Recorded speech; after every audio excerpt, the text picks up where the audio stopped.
부활식이 잘 보내고 계십니까? 네. 부활하신 예수님과 함께 여러분들이 하느님께서 여러분들에게 맡겨주신 삶을 동행하고 있는가? 예수님께서 십자가의 고난과 죽음을 이겨내시고 부활하셔서 우리에게 구원과 생명의 문을 열어주신 이 믿음의 여정을 예수님과 함께 걸어가고 있는가, 이 물음을 여러분들에게 한번 던져드리고 싶습니다. 하느님이 우리에게 축복이 되신 것처럼 여러분 또한 누군가에게 축복의 사람으로 그렇게 다가서고 있는가, 이 물음 또한 여러분들에게 던져드리고 싶습니다. 제가 어떤 형제님을 만났는데 그 형제님이 저에게 이런 말씀을 하셨습니다. 부모님, 제가 예수님의 부활을 맞이하기 위해서 얼마나 열심히 준비를 했는지 모릅니다.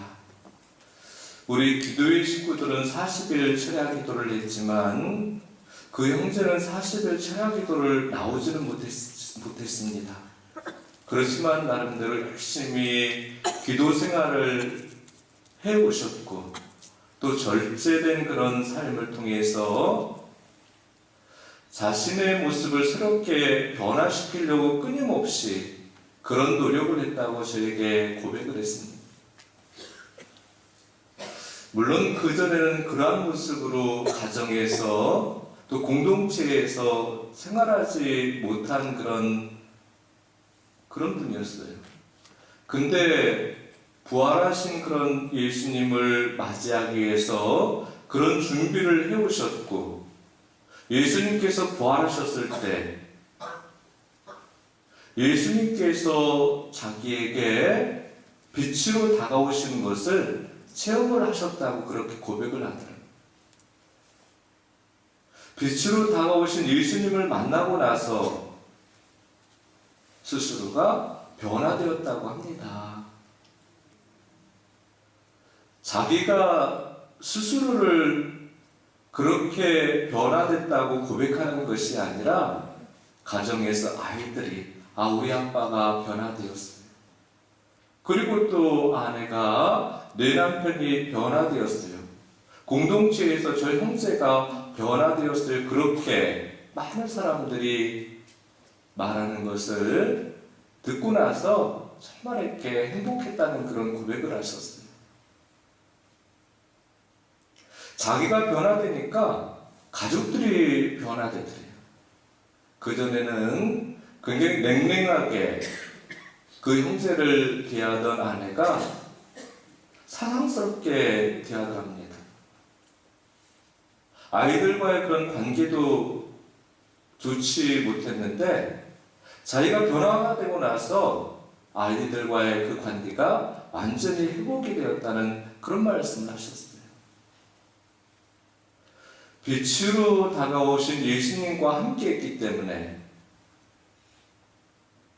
그리고 빛으로 이렇게 다가오신 예수님과 함께 동행하는 삶을 살았기 때문에 가족들과의 그 관계 안에서 모든 어둠들이 다 떠나가는 거죠. 제가 많은 사람들을 만납니다. 근데 어떤 사람들은 어두운 사람들이 있고 환하게 빛으로 다가오는 사람들이 있어요. 아마 여러분들도 그런 생각을 하실 때가 있을 거라는 생각을 해보게 됩니다.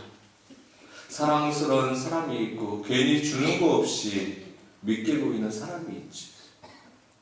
객관적으로 바라볼 때 어둡게 보이는 사람이 있고 환하게 빛으로 보여주는 사람이 있습니다.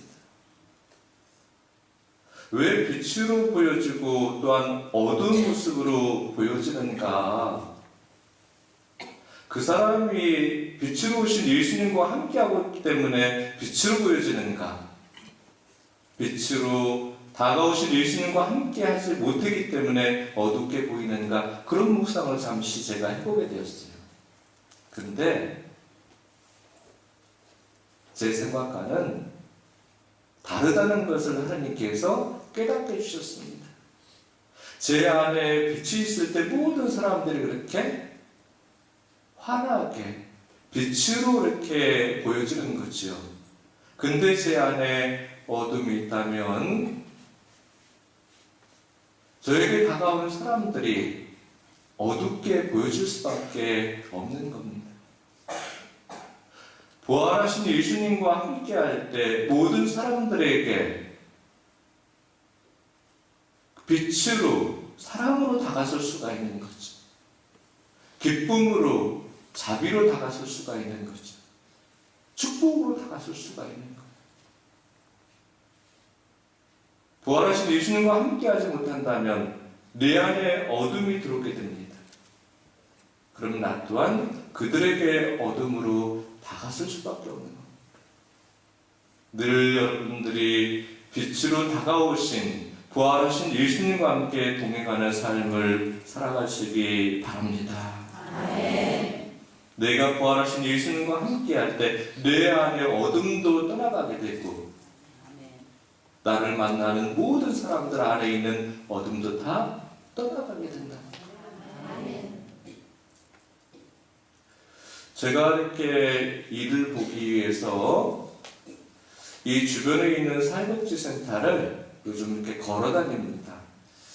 옛날에는 이렇게 차를 타고 다니다 보니까 게을러지는 것 같아요. 시간을 절약할 수 있는데 몸이 막 이렇게 더 뚱뚱해지는 것 같고 움직이는 게 둔해지는 것 같아서 하도 이렇게 우리 직원들이 신부님 이제 걸어 다니십시오. 신부님이 조금 뚱뚱해 보이십니다. 그러시더라고요. 그래서 제가 이제 걷기를 시작했는데 걸어 다니다 보면 많은 사람들이 어떤 모습으로 걷고 있는지 또 누구와 함께 걷고 있는지 군데에서 어떤 관계를 맺고 있는지 바라보게 돼요. 또. 아까 이렇게 결제하러 어느 센터에 들어가고 있는데 어떤 할아버지하고 등치가 아주 큰 아들인 것 같아요. 손을 잡고 이렇게 걸어가시는 것을 제가 보게 됐어요. 다 큰 아들하고 연세가 지긋하신 연로하신 아버지하고 손을 잡고 걸어가는 모습이 그렇게 흔하지 않아요. 아들이 아버지에 대한 사랑이 많아서 그런가 저 아버지가 정말 이렇게 존경 많은 모습으로 가장의 역할을 그동안 해오셔서 아들이 연로하신 아버지를 모시고 가나 이렇게 그렇게 느꼈습니다. 근데 그게 아니었어요. 다 큰 아들이 온전하지 않는 아들이었어요. 가만히 보니까 좀 이렇게 어딘가 불편한 모습이더라고요. 연로하신 아들이 아버지가 그 아들을 데리고 산책하고 계신 것을 이렇게 보게 됐습니다. 그 아버지 안에 아들에 대한 그 사랑이 얼마나 간절하겠습니까? 그 간절한 사랑으로 아들의 건강을 회복시켜 주기 위해서 당신 몸도 이렇게 온전치 않지만 아들을 산책시키고 있었다는 것.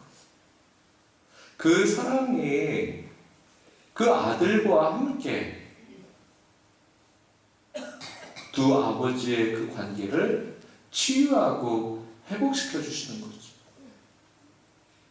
우리가 사랑과 함께 한다면 어떠한 게 불편한 관계도 그 사랑을 통해서 치유하고 회복을 할 수가 있는 거예요. 그 사랑이 또한 우리를 그 사랑의 길로 이끌어 가지고 갈 수 있게 해주는 거죠. 신문을 보면 어떤 아버지는 아들을 이렇게 때리기도 하고 또 아내를 때리기도 하는 그런 기사가 나오기도 합니다. 오늘은 이렇게 또 신문을 봤더니 어떤 아들이 엄마를 잔소리한다고 때려가지고 엄마가 돌아가셨어요. 엄마를 향한 사랑, 자식을 향한 사랑, 아내를 향한 사랑, 남편을 향한 그 사랑이 없을 때 그런 아픔과 상처가 드러나게 되는 거죠. 우리 안에 무엇을 담는가가 그렇게 중요합니다.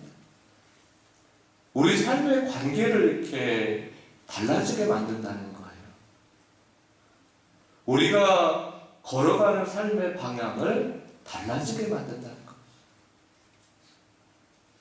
또 이렇게 그 모습을 보고 걸어가는데 어떤 분이 주변 사람들에게 막 욕을 하고 계셨어요. 연세가 지긋하신 분인데 그 욕이 저한테 날아올까봐 제가 그 욕을 이렇게 조금 피해서 지나갔는데 그 모습을 보니까 마음이 굉장히 언짢았습니다. 저희 아버지가 가끔 욕을 하시는데 제 아버지가 팔순이세요. 주변 사람들에게 욕을 하시진 않으시죠. 굉장히 이렇게 마을에서는 양반으로 소문이 나셨어요. 구멍가게 가실 때도 중절모에 또 이렇게 넥타이에 또 팔순계 어르신이 바바리 코트를 딱 입고 이렇게 항상 구멍가게 가시는 분이 저희 아버지세요. 근데 어느 때 욕을 하시는 거 하면 야구 보실 때 욕을 하셔요. 당신께 응원하는 그 팀의 선수가 잘하지 못하면은 저놈의 자식 그러면서 이렇게 욕을 하십니다. 그러면 엄마가 옆에서 보시다가 신부님 아버지가 그렇게 욕을 하시면 되십니까? 욕을 하지 마시라고. 욕을 하지 마시라고. 어디 가서 우리 아들 신부님이라고 그러지 말라. 왜냐면은 당신이 주변 사람들에게 불편한 모습을 드러냈을 때 그 불편한 모습이 우리 신부님에게 미칠까봐 엄마의 사랑이죠. 엄마의 사랑이죠. 사랑받고 존경받는다면 저렇게 사랑받고 존경받기 때문에 아들이 사제이구나 이렇게 사람들이 이야기를 할 수 있겠죠. 근데 사랑받지 못하고 존경받지 못한다면 저런 사람들의 아들이 어떻게 사제가 될 수 있는가? 그렇게 아들 사제에게 누가 될까 어머니는 그걸 말리시는 말이죠. 제가 이렇게 그 모습을 보면서 그런 묵상을 하게 됐습니다. 내가 누군가를 축복하면 그 사람을 축복하는 게 아니구나. 그 사람의 주변 사람들까지 축복하는 거예요. 내가 누군가를 사랑하면 그 사람만 사랑하는 게 아니라 그 사람의 자녀들까지 그 사랑을 전해주는 거죠. 내 축복을 전해주는 거예요. 반대로 누군가를 미워하고 누군가를 저주한다면 그 사람만 미워하고 그 사람만 저주하는 게 아니에요. 그 저주는 그 사람의 자녀들까지 그 사람의 가족들까지 미친다는 겁니다. 저는 여러분들이 축복의 사람이 되기를 바랍니다. 아멘. 아멘. 아멘. 기도하는 사람은 축복의 사람이 되지. 부활하신 예수님과 함께하는 사람들은 사람의 사람이 되어야 된다는 것. 예수님께서 이 십자가의 고난과 죽음을 이겨내시고 부활하신 이유는 우리에게 구원과 생명을 주시기 위해서지요. 그 구원과 생명은 곧 축복이죠. 하느님의 축복이에요. 하느님의 사랑입니다. 하느님의 축복과 하느님의 사랑이 우리에게 구원의 열매로, 영원한 생명의 열매로 그렇게 주어지는 겁니다. 여러분들이 축복의 사람이 될 때, 사랑의 사람이 될 때 예수님처럼 구원의 문을, 생명의 문을 열어가는 사람들이 될 수 있습니다. 그런 은혜롭고 축복된 여러분들이 되시기 바랍니다. 이번 한 주간 동안 여러분들 미사 참여 다 하셨죠?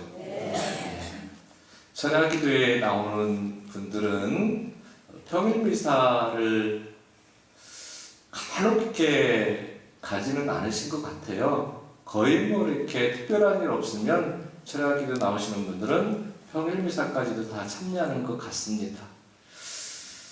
이번 한 주간 동안 복음 말씀 기억나십니까? 미사는 가셨는데 복음 말씀은 기억을 하지 못하시는 것 같네요. 근데 부활하신 그 예수님께서 당신을 사랑하는 사람들에게, 당신이 사랑하는 사람들에게 당신을 드러내는 그런 말씀이에요. 이번 주 한 주간 복음이. 기억나십니까? 네, 그래요. 예수님을 사랑하는 사람들은 예수님께서 이 십자가의 고난과 죽음을 이겨내시고 부활하셨다는 이 기가 막힌 사실을 믿지 못했어요. 예수님을 사랑했지만 예수님께서 십자가의 고난과 죽음을 이겨내시고 부활하셨다는 이 사실을 믿음으로 받아들이지 못했다는 거예요. 그래서 예수님을 사랑하고 예수님이 사랑한 이 사람들은 슬픔에 잠겨 있었어요. 어떤 사람들은 눈물을 흘리고, 어떤 사람들은 무섭고 두려워서 방문을 꼭꼭 닫고 숨어 있었고, 어떤 사람들은 저 멀리 떠나가고, 어떤 사람들은 다시 일상으로 돌아가고, 예수님께서 그 사람들 한 사람 한 사람을 다 찾아가셨다는 거예요. 예수님께서 가장 먼저 찾아간 사람은 바로 오늘 복음에 나오는 마리아 막달레나입니다. 마리아 막달레나를 찾아가서 부활하신 예수님이 당신 자신을 드러내셨습니다. 예수님을 사랑한 여인이었어요. 예수님께 용서를 받은 여인이었습니다. 예수님을 사랑한, 예수님께 완전한 그런 용서를 받았기 때문에 성모님과 함께 하셨어요. 끝까지. 십자가에 매달려 계신 예수님과 함께 했던 여인이 바로 마리아 막달레나예요. 예수님의 무덤을 끝까지 지켰던 사람도 마리아 막달레나입니다.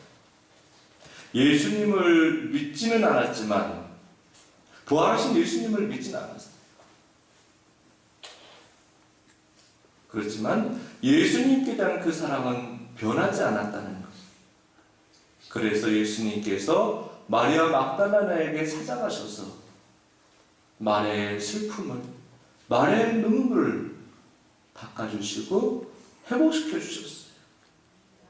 내가 예수님의 부활을 체험하지 못했지만, 내가 예수님의 부활을 믿음으로 받아들이지 못했지만, 예수님을 떠나지 않는다면 예수님은 나와 함께 머물러 계시고 내 삶의 여정에 늘 동행하신다는 것을 여러분들이 믿음으로 깨닫게 되기를 바랍니다. 아멘. 부활하신 예수님과 함께 할 때 우리가 걸어가는 길은 부활하신 예수님이 우리에게 주시고자 하는 구원의 길, 생명의 길이 될 수 있어요.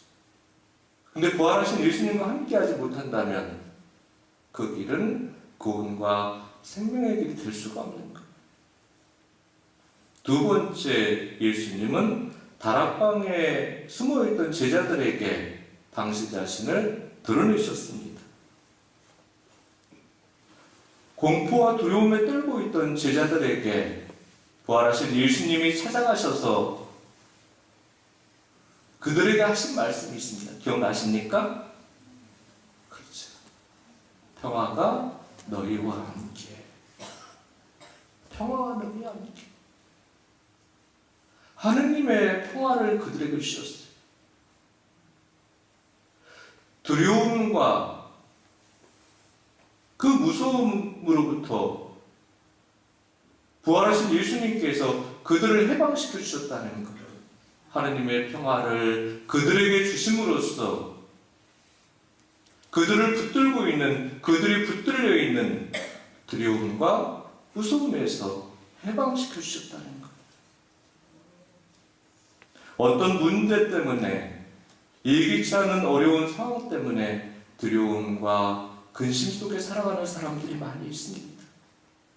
걱정으로 살아가는 사람들이 많이 있습니다. 어둠 속에 살아가는 사람들이 많이 있습니다. 좌절과 절망으로 살아가는 사람들이 많이 있습니다. 예수님이 두려움과 무서움 속에 그렇게 좌절하고 절망하고 있는 그 제자들을 찾아가셨다는 것은 그 제자들을 찾아가신 게 아니라 바로 우리 자신들을 찾아주셨다는 겁니다. 내가 어떤 문제 때문에 근심하고 걱정하고 있다면 그 순간 예수님께서 나에게 찾아오셔서 평화가 너와 함께 이렇게 말씀을 주십니다. 부활하신 예수님의 이 음성을 여러분들이 듣게 되기를 바랍니다. 내가 좌절하고 절망하고 주저앉아 있다면 그 순간 부활하신 예수님께서 나에게 찾아오셔서 하느님의 평화를 주신다는 것. 오늘 예수님께서 말씀으로 우리에게 찾아오십니다. 여러분들의 마음과 영에 부활하신 예수님께서 찾아오십니다. 또한 성체를 통해서 부활하신 예수님께서 우리에게 찾아오십니다. 그리고 말씀하십니다. 평화가 너희와 함께. 이 평화의 말씀은 우리 모두에게 해주신 말씀이 아니에요. 바로 내 자신에게 해주신 말씀입니다. 너에게가 아니라 나에게. 마리아, 베드로,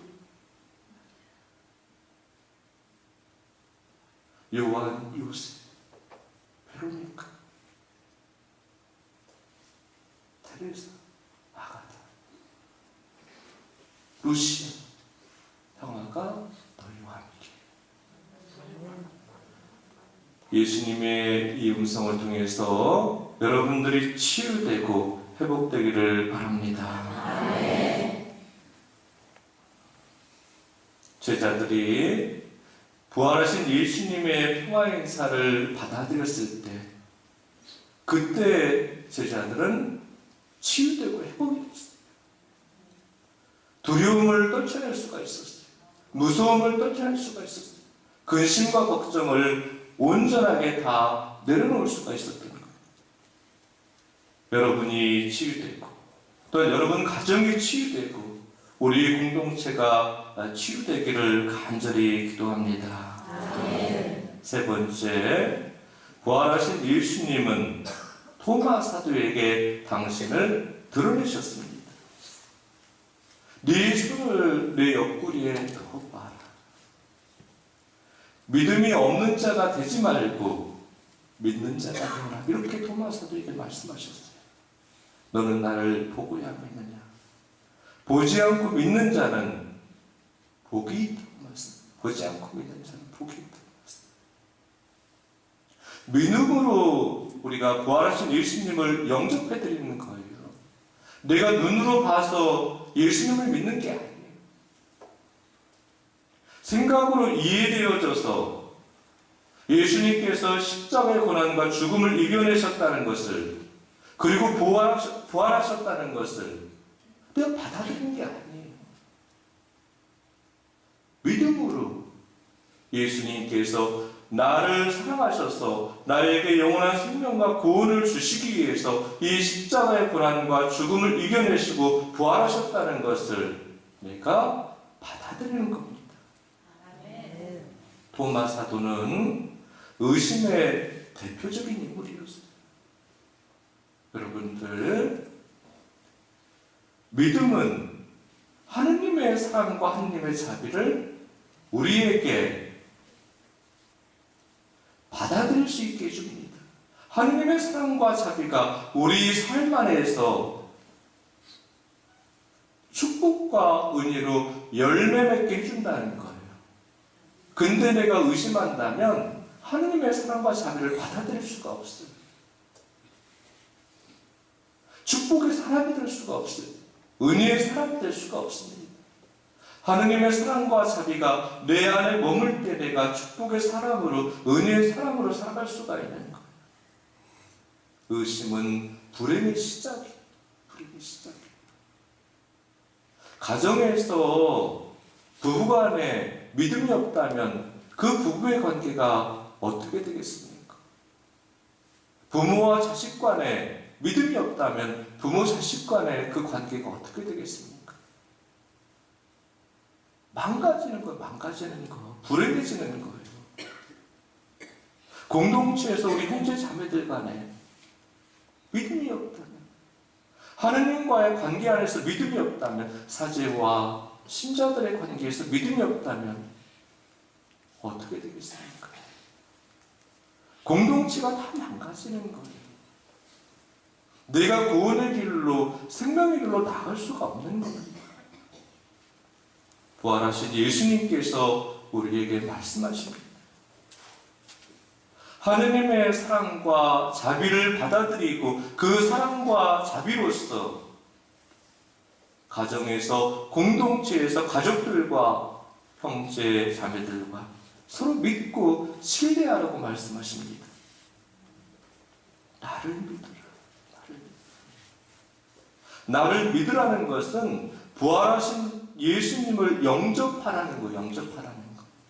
내 안에 부활하신 예수님을 담고 살아가라는 거예요. 예수님과 함께 동행하는 삶을 살아가라는 거예요. 다시 말씀드리면, 부활하신 예수님 위에 그 어떤 것도 내 마음과 영 안에 담지 말라는 말씀입니다. 하느님께서 내 마음과 영 안에 자리하시면 나에게 위로가 되고 치유가 되고 회복이 돼요. 그래서 기쁨과 감사의 삶을 살아갈 수가 있는 거예요. 내 안에 어둠이 사라지는 거예요. 제가 아까 말씀드렸지 않습니까? 내 안에 빛이 있을 때 모든 어둠은 사라진다고.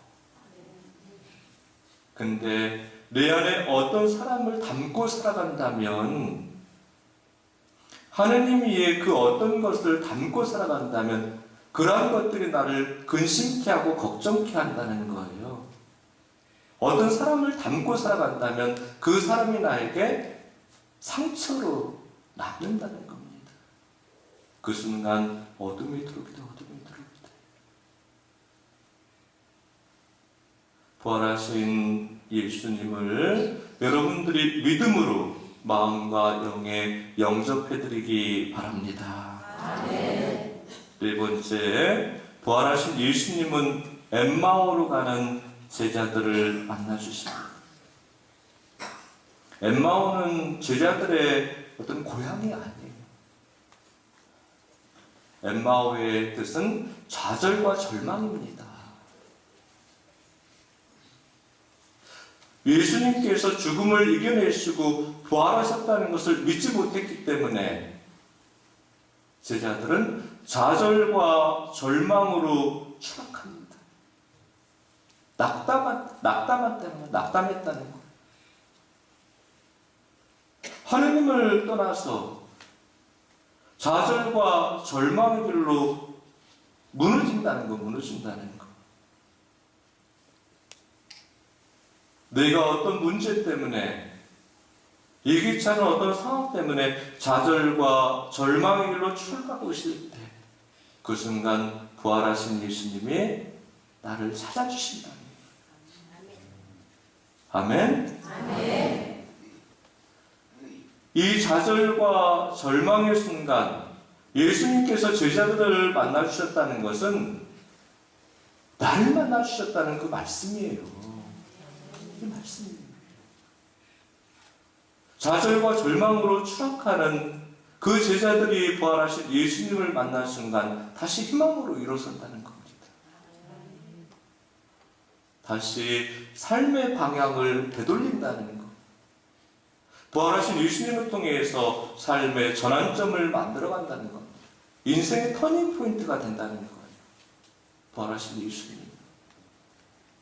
여러분들, 내가 예수님을 느끼지 못하더라도 부활하신 예수님이 나를 찾아온다는 것을 늘 여러분들이 믿음으로 깨닫게 되기를 바랍니다. 아멘. 다섯 번째, 예수님께서는 티베리아 호숫가에서 고기를 잡는 베드로를 만나 주십니다. 그 베드로와 제자들을 만나 주신다는 거예요. 제자들이 생업으로 돌아갔다 이 말씀은 영의 인간에서 육의 인간으로 돌아갔다는 그 말씀이에요.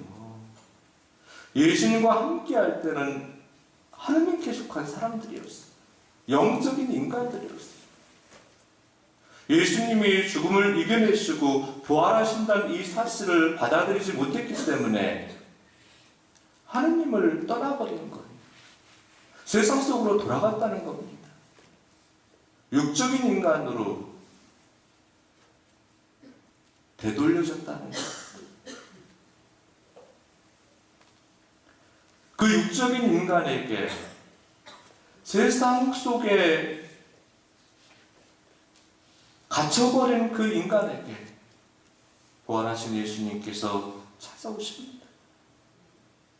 하느님의 사람으로 영의 인간으로 다시 되돌려 주신다는 거예요. 예수님의 사랑이에요. 예수님의 사랑. 하느님의 사랑입니다.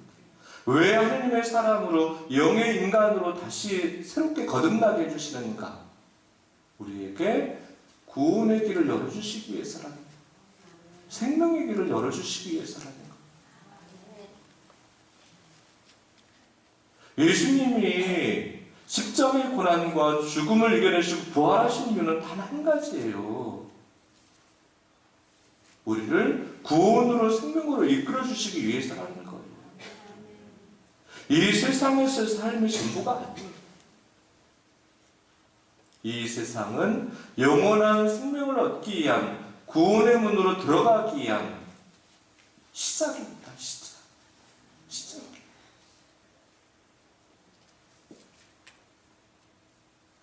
부활하신 예수님과 함께 할 때 내가 생명의 나라로, 구원의 나라로 들어갈 수가 있다는 것.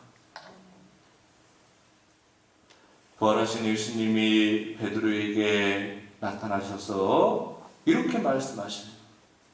베드로야, 너는 나를 사랑하느냐, 사랑하느냐. 베드로가 또 예수님께 어떻게 대답을 합니까? 예수님, 저는 예수님을 사랑합니다. 예수님께서 또 물으십니다. 베드로야, 너는 나를 사랑하느냐? 예수님, 저는 주님을 사랑합니다. 예수님께서 세 번씩이나 또 물으십니다. 베드로야, 너는 나를 사랑하느냐? 예수님께서 베드로에게 세 번씩 나를 사랑하냐고 묻는 이유는 베드로의 그 답이 잘못되어 있기 때문에 그래요.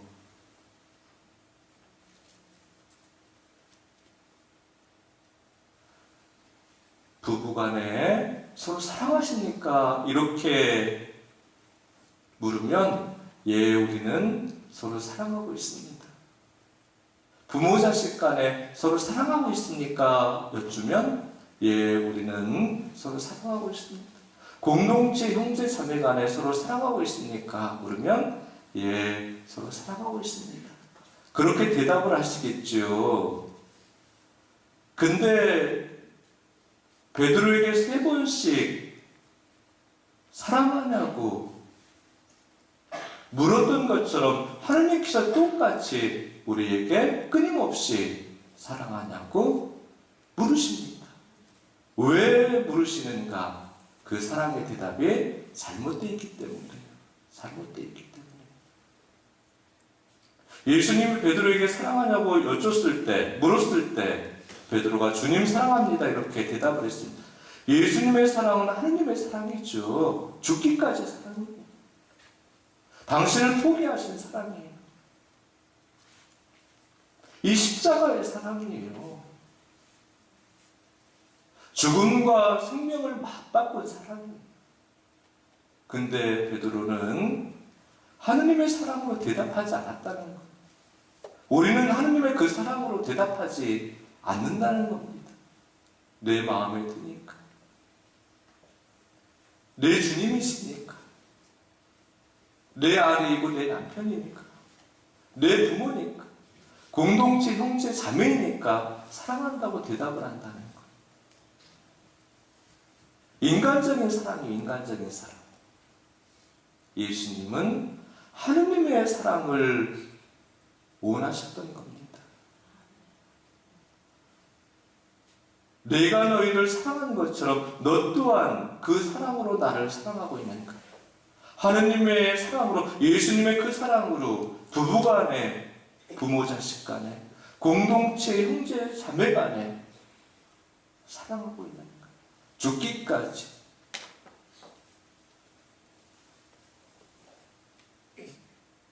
내 기쁨을 너에게 나눌 만큼 사랑하고 있는가? 너의 슬픔을 가져가고 내 기쁨을 줄 만큼 사랑하고 있는가? 네 아픔을 내가 가져가고 내 위로를 줄 만큼 사랑하고 있는가? 너의 죽음을 가져가고 내 생명을 줄 만큼 살아가고 있는가? 하나님은 이 사랑을 원하신다는 거, 이 사랑을 원하신다는 거. 여러분들이 부활하신 예수님의 그 사랑을 통해서 가정과 공동체에서 하나님의 사랑을 선포하는 자들이 되기 바랍니다. 아멘. 부활하신 예수님은 마리아 막달라나를 슬픔과 눈물에서 해방시켜 주셨습니다. 다락방의 제자들을 찾아가서 공포와 두려움에서 해방시켜 주셨어요. 토마를 찾아가서 불신과 의심에서 해방시켜 주셨다는 거예요. 엠마오로 떠나는 제자들을 찾아가셔서 낙담과 절망에서 좌절에서 해방시켜 주셨어요. 베드로를 찾아가셔서 수치심과 부끄러움으로부터 해방시켜 주셨다는 거예요. 부활의 의미는 바로 해방과 자유, 해방과 자유. 하느님의 사랑과 자비, 하느님의 사랑과 자비로서 나를 행복하게 하지 못하는 모든 것들로부터 내가 자유로워진다는 것. 하느님의 사랑과 자비로서 내 상처와 내 아픔이 치유되고 회복된다는 것. 내 근심과 걱정으로부터, 좌절과 절망으로부터 희망의 길로 나아간다는 게 바로 부활의 의미입니다. 여러분들이 부활하신 예수님의 사랑과 자비를 마음과 영으로 받아들이게 되길 바랍니다. 아멘. 부활하신 예수님과 동행하는 삶을 통해서 하느님께서 우리에게 열어주신 구원과 생명의 길로 나아가게 되기를 바랍니다. 아멘. 또한 여러분들이 부활하신 예수님처럼 축복의 문, 구원의 문, 생명의 문이 되어주는 은혜로운 사람들이 되길 바랍니다. 아멘. 복음하겠습니다.